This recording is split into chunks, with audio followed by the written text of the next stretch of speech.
Subscribe करें हमारे channel को और बेल आइकन को भी दबा दीजिए ताकि हमारे नए नए वीडियोस को आप बिल्कुल भी मिस ना करें। सो बिना किसी देरी के चलते इस वीडियो को शुरू करते हैं। एपिसोड की स्टार्टिंग में हमें दिखाया जाता है कि सू पिंग कुछ रोबोट से लड़ते हुए अपनी क्वालिफिकेशन को दिखाता है और ये सब करने के बाद वो उस प्रिंसिपल डोंग से कह रहा होता है, तो कैसा था, क्या तुम्हें इतनी क्वालिफिकेशन काफ़ी है? तो ये सुनते हुए वो जो प्रिंसिपल डोंग होते हैं वो कह रहे होते हैं, वाकई में ये तो काफ़ी ज़्यादा बढ़िया है, ये तो इनक्रेडिबल है मिस्टर सू, तुम्हारी ये एबिलिटी ये सीनियर इंस्ट्रक्टर बनने के लिए एकदम काफ़ी है। ये सुनते हुए वो जो दूसरी लड़की होती है वो अपने मन में कह रही होती है, क्या सीनियर इंस्ट्रक्टर, क्या ये इन्हें सीनियर इंस्ट्रक्टर बनाने वाले हैं? तभी वो जो प्रिंसिपल डोंग होते हैं वो तालियां बजाते हुए कह रहे होते हैं, कल तुम्हारा इलेक्ट्रॉनिक इंस्ट्रक्टर सर्टिफिकेट यहाँ ऑनलाइन हो जाएगा और तुम इस एकेडमी में शामिल हो जाओगे, तो इसके लिए मैं तुम्हें स्वागत करता हूँ। प्रिंसिपल की बातें सुनते हुए सू पिंग अपने मन में कह रहा होता है, ये स्ट्रेंथ व्हाइट मार्श की है और ये किसी साधारण इंसान की तरह नहीं है, ये काफ़ी ज़्यादा पावरफुल है। अगर मेरे पास डिवाइन डीमन बॉडी नहीं होता तो मुझे डर था कि मैं किसी के भी द्वारा पीटा जाता। अच्छा हुआ मैं बच गया और इसी के साथ साथ मैं काफ़ी ज़्यादा पावरफुल हो गया हूँ। तभी वो जो प्रिंसिपल डोंग होते हैं वो उसे देखते हुए कह रहे होते हैं, तुम ऐसे क्यों खड़े हो? तुम्हें देख के लगता है कि तुम्हारा रंग कुछ अच्छा नहीं है। क्या ऐसा इसलिए हो सकता है क्योंकि तुम्हारे कपड़े फट चुके हैं? तो उसकी बातें सुनते हुए सू पिंग वहाँ से जाते हुए अपने मन में कह रहा होता है, ये तो अभी भी नाटक कर रहा है, वैसे इससे कोई भी फर्क नहीं पड़ता, मैं इसके बीच में नहीं आऊँगा और ना ही ये मेरे बीच में आएगा, वैसे भी मुझे इससे कोई भी मतलब नहीं है। और सू पिंग जाते हुए उन लोगों से कह रहा होता है, अगर कुछ और नहीं है तो मैं यहाँ से जा रहा हूँ। तो उसकी बात सुन प्रिंसिपल डोंग उससे कह रहे होते हैं, मैं तुम्हें भेजने के लिए एक कार भेज रहा हूँ।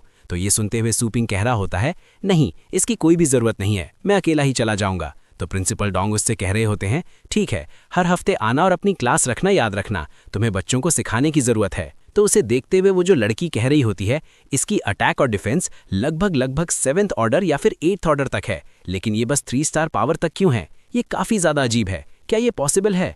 तो प्रिंसिपल डोंग कह रहे होते हैं, इसकी बस एक ही एक्सप्लेनेशन है, उसने ज़रूर ही किसी प्रकार का सीक्रेट मार्शल आर्ट टेक्निक सीखी होगी, लेकिन वो बहुत ही लंबे समय से इसका प्रैक्टिस नहीं कर रहा है, तो शायद ये इस वजह से यहाँ पर है।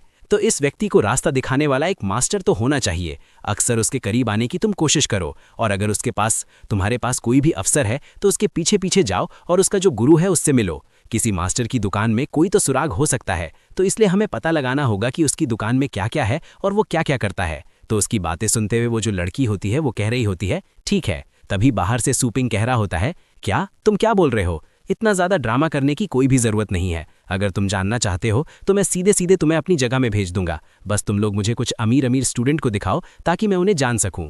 और सू पिंग ऐसे ही घर चला जाता है, जिसे ऐसे हालत में देखते हुए उसकी जो मॉम होती है वो कह रही होती है, सू पिंग ये तुम्हें क्या हो गया है, क्या तुम घायल हो? और ये कहते ही वो उसके आजू बाजू देखने लगती है। उसकी जो मॉम होती है वो उसकी बॉडी देखते हुए काफ़ी ज़्यादा खुश हो रही होती है। तो सू पिंग कह रहा होता है, मैं ठीक हूँ, प्लीज़ मुझे मत छुओ, मैं बाद में कपड़े बदल लूँगा और आपको सब कुछ समझा दूंगा। और ये कहते ही सू पिंग आगे जा रहा होता है। उसे देखते हुए उसकी मॉम कह रही होती है, बदबूदार बच्चे, तुम किस बात से शर्मा रहे हो? क्या तुम भूल गए जब तुम छोटे थे तो मैं ही तुम्हारी डायपर बदलती थी? ये सुनते हुए सू पिंग और भी ज़्यादा शर्मा जाता है और अपने कमरे में चला जाता है, जहाँ पे वो जैसे ही कपड़े उतारता है तो उसकी जेब से एक यूएफओ जैसा कुछ डिवाइस निकलता है। ओरिजिनल वाटर ट्रेजर आर्मर होता है, जिसे देखते हुए सू पिंग कह रहा होता है, ये ओरिजिनल वाटर ट्रेजर आर्मर ये टूट चुका है, मुझे पता नहीं है कि इसकी वारंटी अभी तक है कि नहीं।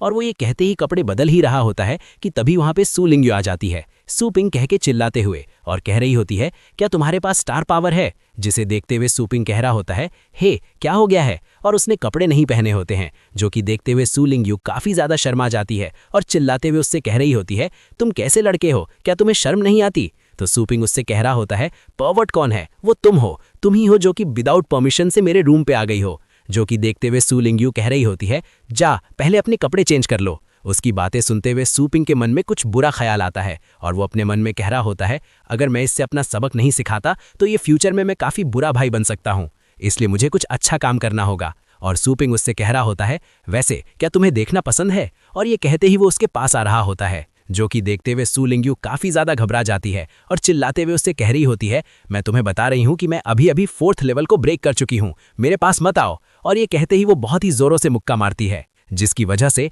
वो जो अंडे होते हैं वो टूट जाते हैं और सू पिंग को काफ़ी ज़्यादा दर्द हो रहा होता है। वो अपने मन में कह रहा होता है, ये क्या है? मैंने तो सोचा ही नहीं था कि मेरे नीचे मेरा डिफेंस लेवल वो 8th लेवल तक नहीं है। और कुछ समय बाद हम देखते हैं कि वो सभी बैठ के खाना खा रहे होते हैं, जहाँ पे सू पिंग की मॉम उससे कह रही होती है, आखिर तुम्हारा बैटल पेट मास्टर ब्लड लाइन वो कब अवेकन हुआ? और वैसे तुम्हारे पास कौन सा पेट है और उसकी एबिलिटी क्या क्या है। दूसरी तरफ उसकी जो बहन होती है यानी कि सू लिंगयू, वो काफी ज्यादा गुस्सा हो रही होती है। तो सूपिंग उससे कह रहा होता है अभी प्रेजेंट में मेरे पास एक लिटिल स्केलेटन है और वो लगभग एवरेज लेवल पे है। जो कि सुनते हुए सूपिंग की मॉम कह रही होती है क्या तुम्हारे पास इतना लो ग्रेड स्मॉल स्केलेटन कैसे है, तुम्हारी मॉम तुम्हारे ये एक मीडियम ग्रेड पेट खरीद के देगी।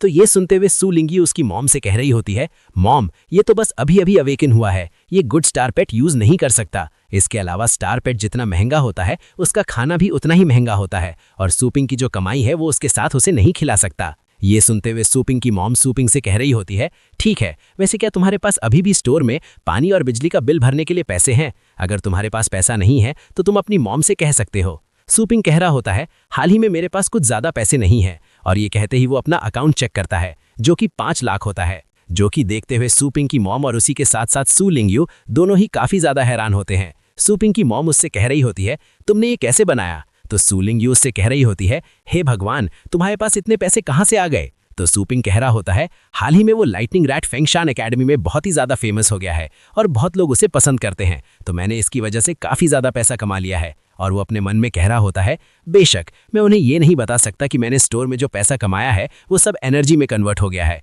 और ये जो पैसा है ये मैंने शर्त लगा के जीती है। ये सब देखते हुए सूपिंग की मॉम कह रही होती है ठीक है, अब मुझे थोड़ी सी राहत मिली। सूपिंग आखिरकार अपना वादा पूरा किया। सू लिंगयू तुम्हें भी फ्यूचर में अपने भाई का साथ देना चाहिए। ये सुनते हुए सू लिंगयू काफी ज्यादा गुस्सा हो रही होती है और कह रही होती है जो भी हो इसे अपने साथ कौन लेगा? सूपिंग कह रहा होता है मेरी प्यारी सी बहन फ्यूचर में मेरा अच्छे से ध्यान रखना। और हमें कुछ समय बाद का सीन दिखाया जाता है जहाँ पे सूपिंग अपने स्टोर में बैठा हुआ होता है। वहाँ पे एक लेडी आती है और उससे कह रही होती है बॉस मैंने सुना है कि आपने ही उसी लाइटनिंग रैट को यहाँ पे पाला है, तो क्या ये सच है?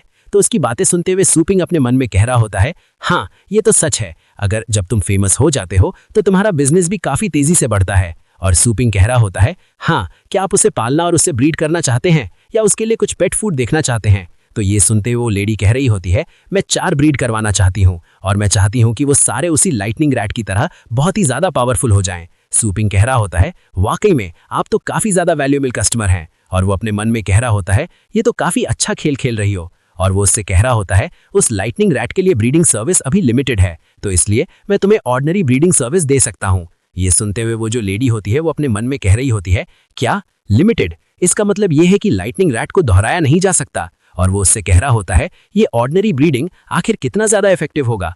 तो सूपिंग कह रहा होता है अच्छा है, ये ब्रीडिंग जितना अच्छा नहीं है लेकिन ये स्टार पेट की ताकत में थोड़ा सा सुधार कर सकता है।